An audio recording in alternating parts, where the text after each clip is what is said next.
그래서 이제 이런 오해들 때문에 뭐 여론조사가 조금 뭐 불신을 많이 갖고 있죠. 신뢰를 받지 못하고 그런 상황이 됐습니다. 그래서 제가 이제 말씀드릴 거는 뭐 조사 방법 대표적으로 조사 방법이 어떤 차이들이 있다? 그걸 좀 말씀을 드릴 거고 어떻게 우리가 표본을 선정하는지 그러니까 1000명만 뽑아서 어떻게 그게 대표성이 있는가 그거에 대한 두 가지 설명을 간단하게 좀 드리도록 하겠습니다.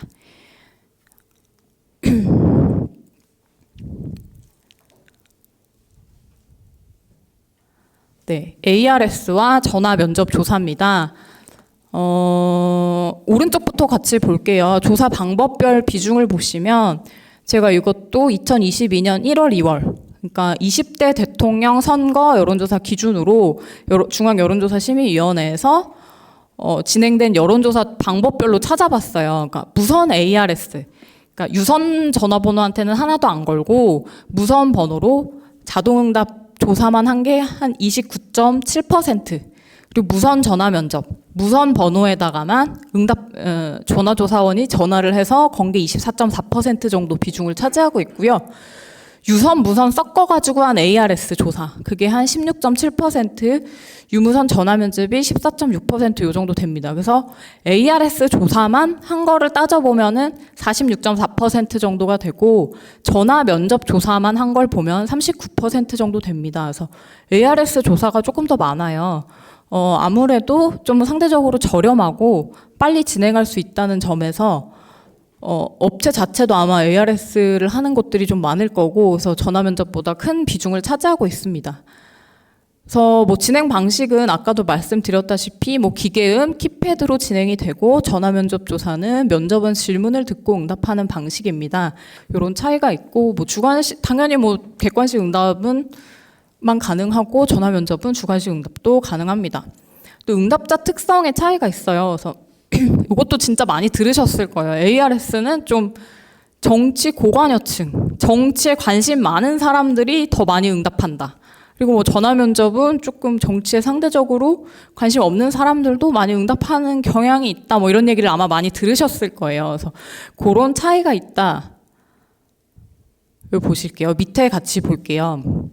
이게 지금 뭐냐면 왼쪽에 있는 거는 전화 면접 조사예요. 그래서 한국 리서치, 엠브레인 퍼블릭, 코리아 리서치, 케이스탯 이렇게 4개 회사가 2주에 한 번씩 같이 의뢰도 본인들, 그러니까 자체 조사죠. 4개 회사가 같이 하고 있는 그래서 전국 지표 조사라고 해서 작년에 이제 처음 시행이 돼서 진행이 되고 있습니다. 작년에는 매주 나왔어가지고 저 밑에 표본수를 보시면 월 평균을 낸 건데 표본수가 해서 4,000 뭐 5주가 있는 경우엔 5,000 이런 식으로 해서 평균을 낸 수치입니다. 그래서 1월부터 8월까지 저희 대선 후보 지지도에 대한 추이를 한번 볼게요. 보시면 제일 위에 진한 파란색 선 보이시죠? 저게 부동층이에요. 그러니까 부동층이 뭐냐면 전 지지한 후보 없어요. 몰라요. 대답 안 해요. 요 사람들이 부동층이에요. 그러니까 마음을 정하지 못한 사람들. 전화 면접 조사에서는 부동층이 30%대 정도로 조금 높게 나타나요. 7월에 보시면은 이제 뭐 대선이 뭐 한 8개월 정도 남았을 때니까 점차 마음을 정했겠죠. 그래서 부동층이 조금 내려가는 모습 보실 수가 있을 거예요. 그래서 전화 면접 조사는 이렇게 부동층이 되게 많고 그 밑에 이재명 후보, 그 밑에 윤석열 후보가 1월부터 6월까지는 이런 추세를 보였다. 우측 ARS를 보실게요. 요거는 리얼미터. 그래서 조사 기관 의뢰자 모두 리얼미터고 리얼미터 자체 조사로 격주 월화 조사 진행된 조사입니다. 그래서 요것도 월 평균 그러니까 이게 요거는 표본수가 2,500개네요. 네. 그래서 요것도 이제 평균을 낸 거예요. 제가 달별로. 근데 여기는 부동층이 제일 밑에가 있죠. 그러니까 나는 지지한 후보 없어요, 몰라요, 대답 안 해요라고 하는 비중이 10% 정도 됩니다. 그러니까 굉장히 낮죠. 전화 면접 조사에 비해서. 그러니까 저희가 이런 걸 보고 정치 고관여자들이 ARS에는 응답을 많이 한다라고 얘기를 하는 거고 상대적으로 정치에 관심 없는 사람들이 전화 면접 조사에 응답을 많이 한다라고 하게 되는 겁니다. 그래서 뭐 추이 자체가 뭐 누가 더 높고 낮고 사실 이런 거는 뭐 그때그때 이슈에 따라서 너무 달라지는 거기 때문에 그게 중요하지 않고 저희가 전화 면접 조사는 일반적으로 이렇게 이런 추세를 보였고 ARS는 이런 추세를 보였구나 해서 요 두 개를 같은 시기에 조사가 됐다고 해서 단순히 결과치만 딱 비교하는 것은 되게 위험할 수 있다라는 정도의 생각을 요걸 보고 할 수 있을 것 같습니다. 응답률도 되게 얘기를 많이 하죠. 응답률에 대한 이야기도 아마 많이 들으셨을 거예요. 그래서 우측에 이제 응답률 계산 방식을 저희 같이 볼게요. 저희가 이게 조사를 하고 나면 매번 그 여심이 홈페이지에다가 등록해야 되는 피조사자 접촉 현황입니다. 저희가 표본 추출 틀이라고 해서 딱 전화번호를 조사 시작할 때 투입하는 그 전체 전화번호에 대한 비율을 이렇게 다 개수를 써야 돼요. 그래서 결번, 조사 시점에 존재하지 않는 번호, 결번이고 그 외에 비적격이라 함은 뭐 사업체라든지 팩스라든지 응답을 뭐 했는데 대상 지역이 아니라든지 그 지역에 할당이 초과된 번호라든지 이런 식의 이제 비적격이 있고요. 접촉 실패는 아예 전화를 받지 않은 겁니다. 그래서 통화 중, 부재 중, 접촉 안 됨 등의 이유로 접촉 실패된 거를 써야 되고 저희가 또 거절 중단이 있죠. 그러니까 접촉한 다음에 응답을 하다가 어떤 사유에서든 중단이 된 거. 그리고 이제 조사가 완료된 사례수가 있겠죠. 그래서 저희가 지금 등록은 응답률과 접촉률 모두 해야 되는데 공표할 때 적어내야 되는 건 이제 이 응답률입니다. 그래서 전화를 받은 사람 중 조사를 완료한 사람의 비율이라고 볼 수 있습니다. 그래서 이게 뭐 얘기가 많아요. 우리나라는 응답률이 뭐 너무 계산이 좀 쉽게 돼 있다. 그러니까 미국은 아마 이 접촉률을 응답률이라고 할 거예요. 이 개념 자체를. 그래서 이제 우리나라는 조금 뭐 응답률이 높게 측정이 된다 뭐 이런 얘기들이 있는데 일단 우리나라는 지금 전화를 받은 사람 중에서 안 끊고 끝까지 완료를 한 사람의 비율을 응답률이라고 하고 있습니다. 그래서 왼쪽 보시면은 이것도 마찬가지로 올해 1, 2월 전국 대선 여론조사 기준으로 조사 방법별로 응답률 평균을 낸 값인데요. 무선 전화 면접의 경우에는 19.4%의 응답률 평균값을 보이고 있습니다. 그 다음으로 이제 응답률이 높은 게 유선 전화랑 무선 전화에 합해서 전화를 했던 그 전화 면접 조사입니다. 그래서 요게 15.5%고 조사 방식으로 ARS랑 전화 면접을 섞는 경우도 간혹 있어요. 이 경우에 이제 응답률은 8.6%, 그리고 유무선 ARS만 쓴 경우에 응답률 평균값은 8.4%, 무선 ARS의 응답률 평균값은 7.10%입니다. 그래서 이게 좀 극명하게 전화 면접 조사가 조금 더 높고 ARS가 좀 상대적으로 낮은 그런 추세를 보이고 있어가지고 뭐 ARS가 뭐 사실 질이 좋지 않다 이런 얘기를 하시는 분들도 있는데 사실 그거는 저도 통계학을 전공한 사람은 아니니까 잘 모르겠어요. 어떤 게 질이 더 좋고 나쁜지는 저희는 알 수가 없고 일단 우리나라에서는 응답률이 몇 % 이하면 보도를 하지 못한다 이런 규정이 전혀 없습니다. 그거는 다시 말하면은 제 생각에는 응답률이 높고 낮다고 해서 그것이 그 조사의 퀄리티랑 보도를 할 수 있는 여부를 결정할 수 없다라고 판단을 하니까 그거 규정을 따로 두지 않은 것 같아요. 그래서 응답률을 공표만 한다면 문제 없이 저희는 다 공표를 할 수 있게 그렇게 우리나라 제도는 지금 되어 있습니다. 다만 한국조사협회라고 하죠. 그래서 코라의 회원사들은 ARS 조사는 수행하지 않는다 이런 규정을 가지고 있기는 합니다. 네. 아까도 이제 말씀드리긴 한 건데 부동층 전화면접 조사에서 부동층이 많다. 그래서 없다 모른 무응답의 평균을 여기도 이제 냈는데 저희가 아까 동일한 조사예요. 그 4개사가 했던 조사 12월 평균값 해서 12월이면 이제 선거가 한 3개월 전이었던 3월에 선거가 있었으니까 그래서 아까 1월에서 8월까지는 한 30% 정도의 부동층 비율이 있었잖아요. 동일한 조사에서 12월에는 한 21% 정도로 부동층이 떨어집니다. 그래서 이게 어떻게 보면 좀 자연스러운 현상이기는 해요. 선거가 가까워질수록 마음 정하는 사람들이 많아지니까 그거를 반영하는 거라고 보시면 될 것 같고 요건 아까랑 다른 조사예요. 아까 리얼미터였는데 여기는 지금 KSOI가 TBS 의뢰를 받아가지고 했던 조사. 그래서 12월에 했던 4개 조사. 요거는 무선 ARS로 진행이 됐고 요거의 부동층 평균이 한 9.1%가 됩니다. 그래서 아까랑 다른 조사 결과임에도 이렇게 부동층에는 조사 방법별 차이가 분명하게 나타난다는 것을 확인할 수 있습니다. 그래서 제가 요걸 설명드리는 건 다시 한번 말씀드리지만 단순히 ARS랑 전화 면접을 비교하면 안 된다는 것을 설명드리기 위해서 보여드린 거고, 뭐 어느 게 더 옳다 그르다 이런 건 아니라는 걸 좀 확인 부탁드립니다. 다음 저희가 표본 추출에 대해서 말씀을 드릴게요.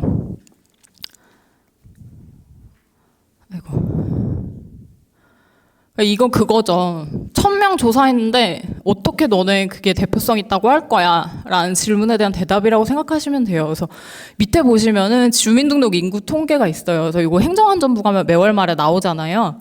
그래서 저희가 17개 시도별, 성별, 연령대별 이렇게 나누면은 저희가 이렇게 인구 분포를 가지고 있다.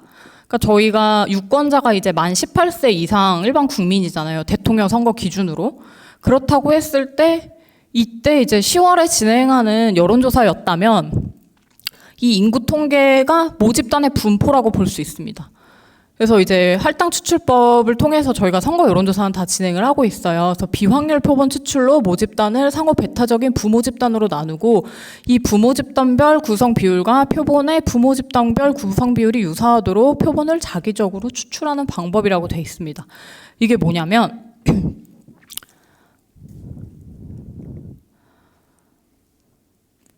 페이지를 이거 위에를 볼게요. 서울에 남자 18에서 29세가 저만큼이 있어요. 그럼 이게 지금 그 인구의 비율이고 우리가 이게 모집단이라고 했을 때 여기에 부모집단은 서울, 인천, 경기, 대전, 충청, 세종 저렇게 권역으로 나누고 성별과 연령대별로 저희가 성, 연령, 권역은 다 배타적이죠. 그래서 이렇게 상호 배타적인 부모집단의 비율을 이렇게 밑에다가 내리는 거예요. 그래서 그 비율대로 저희가 비확률 표본 추출을 하는 할당 표본 조사를 진행하고 있습니다. 그래서 저희가 이거 지금 제 자리가 없어서 7개 권역으로 확인했는데 앞에 이제 그 17개 시도별로 이렇게 인구 비율대로 저희가 할당을 줘요. 그래서 저희가 표본 추출 틀을 가지고 거기다 전화를 해서 뭐 이 사람이 전화를 받았다. 근데 이 사람이 30대 서울 남자다. 응답이 완료되면 저 30대 서울 남자 셀이 하나가 올라가는 거예요. 그래서 그런 식으로 저희가 조사를 진행해서 이 할당을 전체 채우면 조사를 종료하는 형식으로 표본을 추출하게 됩니다. 그래서 지금 우리나라 선거 여론조사는 다 이런 식으로 조사를 진행하고 있고, 근데 보시면은 여기서 이제 막 조사원이 한 1000명 정도 조사를 하려면 한 25명 뭐 이 정도 조사원이 투입이 돼요. 그래서 25명 정도의 조사원이 한 이틀 동안 조사를 계속 하시는데 조사를 하다 보면은 조사가 잘 되는 셀이 있고 잘 되지 않는 셀이 있어요. 당연히 저 60대부터 굉장히 빨리 찹니다. 60대 분들은 전화를 정말 잘 받아주세요. 그래서 60대 분들 많이 받아주시고 또 40, 50대 남자분들도 많이 받으세요. 전화를 제일 받지 않는 연령대가 20, 30 여자는 한 20대, 40대 좀 많이 바쁘시고 이제 모르는 전화 잘 안 받는 특성들이 있으시고, 그리고 남자 20대도 전화를 잘 안 받아요. 그래가지고 이제 저희가 그렇게 전화를 잘 안 받는 셀들은 늦게까지 잘 안 찹니다. 그래서 모든 셀을 다 여기가 저희가 할당을 내린 요 숫자대로 맞추기가 굉장히 어려워요. 뭐 그렇게 하면 좋겠지만 주어진 시간과 저희 뭐 그게 자원이 있기 때문에, 그래서 저희가 근데 공표돼야 되는 기준은 대통령 선거 기준으로 전국 1000명은 조사가 돼야 돼요. 뭐 999명만 조사가 돼도 안 되고 1000명이 넘어서는 숫자가 조사가 돼야 공표를 할 수가 있거든요. 그래서 셀은 다 100을 맞추지 못하지만 1000명이 넘었을 때는 조사를 종료를 하고 가중치를 주게 됩니다. 그래서 가중치는 다들 아시죠? 그래서 모든 계층별로 목표하는 계층의 표본을 뽑을 수가 없기 때문에 인구 분포에 따라 가중치를 부여해서 보정을 하고 있습니다. 그래서 무선전화 보유율 보시면은 최근 이제 2013년에 67.4%였는데 2020년에 27.6%예요. 그러니까 집전화 있으신 분 거의 없죠. 그래서 이렇게 줄어드니까 무선 RDD를 쓰게 됐습니다. 무선 RDD는 뭐 010, 뭐 옛날에야 뭐 001 다 있었지만 이제 이렇게 네 자리를 추출을 해야 되는데 유선번호 보유율 떨어짐에 따라서 대표성이 떨어져서 무선 전화를 표본 추출들에 포함시키기 시작했습니다. 그래서 무선 RDD는 여기에 지역 정보가 없어요. 그쵸? 그래서 요거는 이제 회사마다 좀 노하우를 가지고 있어야 돼요. 왜냐면 0000부터 9999까지 생성을 해가지고 전화를 했을 때 안 받는 비율이 어마어마하게 많거든요. 그러니까 그게 실제 전화번호가 아닌 확률이 되게 높은 거예요. 뭐 웬만하면 하나 걸릴 것 같은데 안 그런 경우도 굉장히 많고, 그래서 이걸 구축하는데도 되게 시간과 비용이 많이 드는 그런 일이거든요. 그래서 이제 이게 이제 정보가 없으니까 요것도 이제 사실 정확하지 않은 측면이 있는 거죠. 왜냐하면 응답률이 떨어지고 이게 정확하지 않으니까. 그리고 지역 번호가 없으니까 지방선거 같은 데 활용을 할 수가 없는 거예요. 만약에 뭐 광주광역시에 뭐 1000명 조사를 한다라고 했을 때 이 RDD를 통해서 광주에 살고 있는 사람을 무선으로 1000명 찾아내는 게 너무너무 힘든 일인, 거의 뭐 초반에는 아주 어려운 일이었죠. 그래서 이것 때문에 이제 조사가 정확하지 않은 일들이 많아지니까 여론조사에 대한 신뢰도가 너무 떨어지고 뭐 다 뭐 가짜 아니냐, 뭐 조작 아니냐 이런 얘기를 듣다 보니까 이제 2017년에 휴대전화 가상번호 제도가 도입이 됐습니다. 그래서 050으로 시작하는 가상번호로 변환해서 개인정보의 노출 없이 선거조사의 추출틀로 활용을 하고 있습니다. 그래서 통신사 가입자의 성, 연령, 지역 정보를 기반으로 해서 계층별로 다양한 표본을 무작위로 추출할 수 있습니다. 그래서 네, 여기서부터 다시 설명을 드리면, 지역번호 뒤에 있는 국번을 무작위로 생성해서 만들어낸 전화번호를 통해 응답자를 찾는 방식으로 지역번호와 국번이 있어서 시군구 단위에 대한 지역 정보가 포함이 됩니다. 근데 집전화 보유가 계속해서 줄어들고 전화조사가 진행되는 시간대에 집에 사람이 없는 등이 있어 최근에는 대부분의 여론조사에서 무선전화 표본 추출 틀의 한계를 보완하는 차원에서 20% 내외로 사용 중입니다. 그래서 무선만 그냥 100% 하는 회사들도 요즘은 되게 많아요. 근데 이제 무선만 했을 때는 아예 휴대폰을 받지 않는 연령대들이 계세요. 뭐 지방의 70대 여성분들은 그냥 휴대폰을 아예 뭐 어디 있는지도 모르시고 뭐 그런 분들도 계시잖아요. 그러면 휴대전화 무선 전화번호를 표본 추출 틀에 포함시키지 않으면 그런 사람들은 아예 저희의 그 모집단 분포인 표본 추출 틀에서 배제가 되는 거니까, 그래서 그런 것들을 보완하려고 뭐 20% 이내로 사용을 하고 있는 회사들이 있습니다. 무선 RDD에서 010 뒤에 있는 번호를 무작위로 생성해서 만든 전화번호를 투입해서 피조사자를 선정하는 방식입니다. 말씀드렸다시피 전화번호에 대한 어떠한 정보도 없고, 근데 이제 무선전화 이용자, 그러니까 통신 3사 가입자랑 알뜰폰 가입자라면 누구나 같은 확률로 추출될 수가 있겠죠. 그래서 이제 가상번호보다 대표성이 높을 수 있습니다. 가상번호는 왜냐하면 저희가 통신 3사에서만 구입을 하기 때문에 알뜰폰 사용자들은 배제가 됩니다. 그래서 그런 한계가 조금 있어서 요거는 이제 알뜰폰 가입자까지 포함이 된다라는 장점이 있고, 근데 이제 저희가 이 번호가 어떤 사람인지에 대한 정보가 전혀 없어가지고 뭐 전화를 잘 받지 않는 특성이 있는 계층에 대한 접근이 어렵다는 단점이 있습니다. 휴대전화 가상번호를 말씀드릴게요. 이용자의 이동전화번호가 노출되지 않는 여론조사에 사용할 전화번호를 가상의 번호 형태로 변환해서 여론조사 기관에 제공하는 번호입니다. 그래서 여론조사 응답자의 개인정보를 노출하지 않고 지역별, 성별, 연령대별로 대표성을 확보해서 여론조사 결과의 신뢰성을 높이기 위해 도입된 제도로 통신 3사를 통해 받고 있어서 그 지역성 연령에 대한 특성에 따라 딱 번호를 추출할 수 있다는 아주 큰 장점이 있습니다. 근데 이제 단점은 저희가 이걸 하려면은 조사 시작 10일 전에 신청을 해야 돼요. 네, 그래서 이제 미리 신청을 해야 되고 또 비용이 발생해야 되고 알뜰폰 사용자가 포함이 되지 않는다, 뭐 이런 단점이 있는데 사실 미미하죠. 요게 주는 장점에 비하면은 굉장히 미미합니다.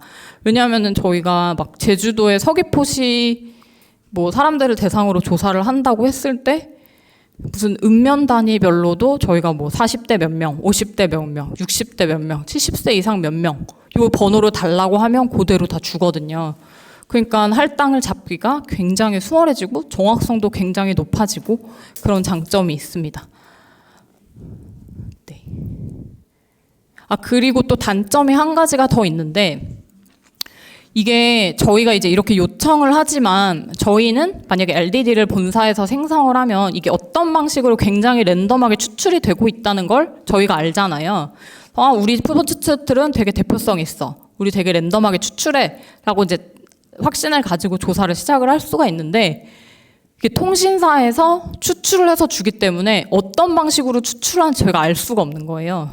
네, 그래서 얼만큼 뭐 대표성 있게 추출을 하고 있는지를 3사가 아마 추출 방식이 뭐 다를 수도 있고, 뭐 저희가 그 부분을 알 수가 없어서 뭐 단점으로 그런 점을 또 꼽는 분들도 계세요. 그래서 그런 이슈가 있기는 하나, 현재로서는 아주 그 여론조사의 신뢰도와 정확성을 높이는데 굉장히 큰 기여를 하고 있는 제도라고 생각이 됩니다. 근데 이제 요거에 대해서 또 한 가지 이제 말씀을 드리면, 이건 지금 선거 여론조사 심의위원회에서 운영을 하고 있는 제도여가지고 선거 여론조사에만 활용을 할 수가 있어요. 근데 뭐 우리가 만약에 제가 뭐 어디 도지사예요. 그래서 이제 막 우리 도에 이런 정책을 하고 싶은데 우리 도민들이 어떤 생각을 하고 있는지 너무 궁금한 거예요. 근데 이제 뭐 이 가상번호를 신청해서 대표성 있게 하면 굉장히 작은 그 구 단위라도 대표성 있는 의견을 얻을 수 있을 텐데, 현재의 그런 정책을 위한 데는 이 가상번호를 아직 쓰지는 못하게 하고 있거든요. 그래서 요게 사실 뭐 선거도 중요하지만 그런 정책을 반영하는데도 쓰이면은 굉장히 유용한 제도라고 생각을 해서 요거는 이제 뭐 그 조사 협회 차원에서도 좀 요청을 하고 있고, 뭐 도입이 됐으면 좋겠다라고 생각을 하고 있는 그런 제도입니다. 그래서 아까 말씀드렸다시피 이제 저희가 이거는 비확률 표본 추출을 통해서 하고 있는 거라서 어떤 표본 추출 틀을 사용했는지가 굉장히 중요합니다.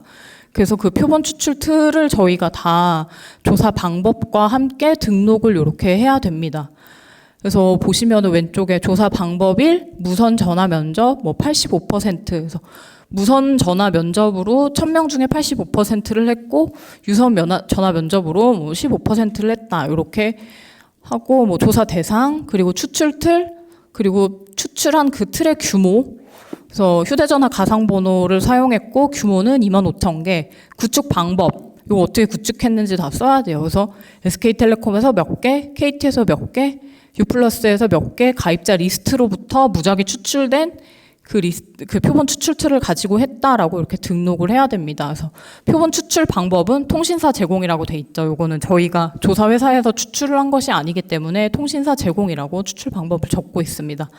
그래서 피조사자 접촉 현황은 아까 응답률 말씀드리면서 잠깐 보여드리긴 했는데, 전체 사용 규모도 이렇게 써야 되고, 결변 개수, 비적격 사례수, 접촉 실패 사례수, 그리고 접촉 후에 거절 및 중도 이탈 사례수, 접촉 후에 응답 완료한 사례수 합계, 접촉률, 응답률까지 이렇게 다 등록을 하게 되어 있습니다.